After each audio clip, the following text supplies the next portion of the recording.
Mes chers nouveaux abonnés, mes chers abonnés, mesdames, messieurs, peuple congolais, chers membres de la diaspora, je vous informe que depuis déjà une semaine que nous n'avions plus de nouvelles du despote Denis Sassou Nguesso au crépuscule. Alors, où se cache-t-il?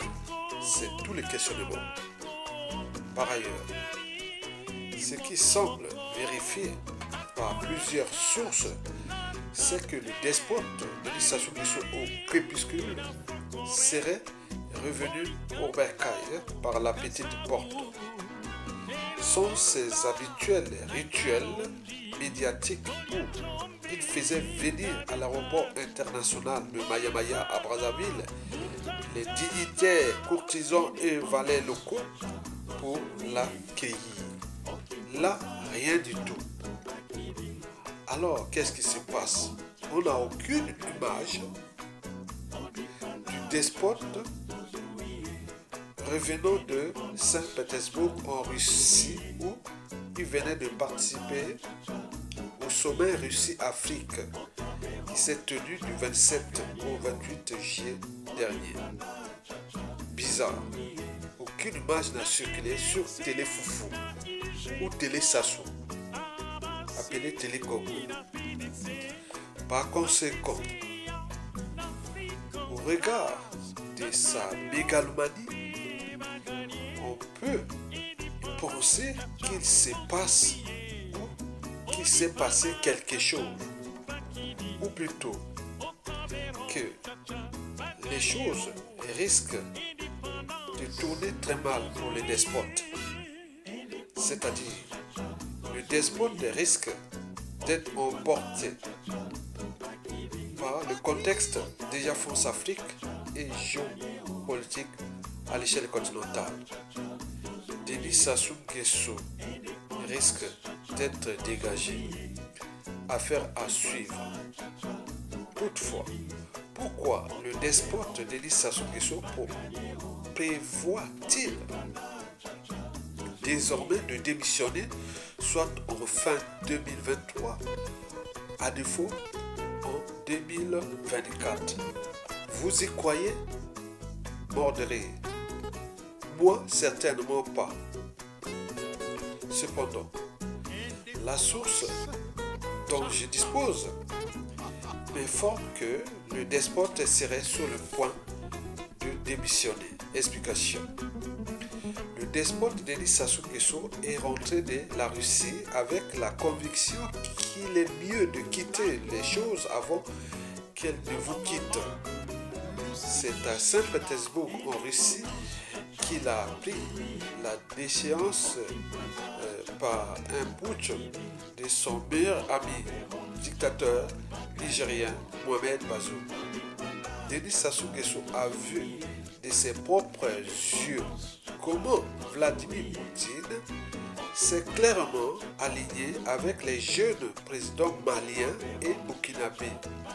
Une démission en fin 2023 et ou en 2024 en assurant ses arrières est de plus en plus devenue une option selon des proches du pouvoir au crépuscule.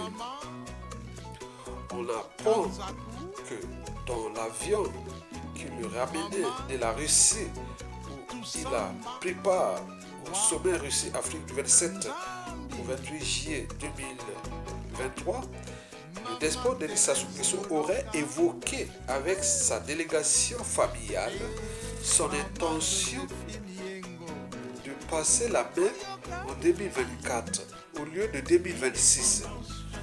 Pour ce faire, il leur aurait demandé de réfléchir sur plusieurs scénarios qui garantissaient la continuité du clan au pouvoir. Le despote Denis Sassou Nguesso n'aurait pas apprécié d'entendre des membres de la délégation malienne et burkinabé d'être un poutiste qui s'ignore. Les commentaires ont été faits suite à son refus de participer à la photo finale sanctionnant le sommet Russie-Afrique. Selon les Maliens et Burkinabés ce refus d'espoir Denis Sassou Nguesso de figurer sur une photo avec leur dirigeant a été une sorte de vengeance après leur refus poli d'être coopté par le vieux despote congolais. Denis Sassou Nguesso, dont l'avion loué à 1 million de dollars par jour, aurait eu un entretien en aparté avec son neveu Edgar Nguesso et son petit-fils Denis Omar Bongo Odimba, juste après avoir évoqué sa démission en 2024. Mais une autre source estime que le despote Denis Sassou Nguesso aurait parlé sous le coup de l'émotion ou pour voir tout ce qui se trame autour de lui concernant sa succession. Fin de l'information. Alors, quelles leçons à tirer de ces infos-là? J'en ai pour vous sélectionner deux leçons à tirer. La première, c'est que le despote Denis Sassou Nguesso se croit toujours maître de l'espace et du temps de son pouvoir dans notre pays. En effet, il croit qu'il a encore des marges de manœuvre, des structures organisées, son pouvoir et éventuellement sa succession. Donc, dans son idiotie, il pense que ce pays est sa propriété privée et qu'il faut chercher à se laisser cette propriété privée comme une vulgaire parcelle de famille à un membre du clan.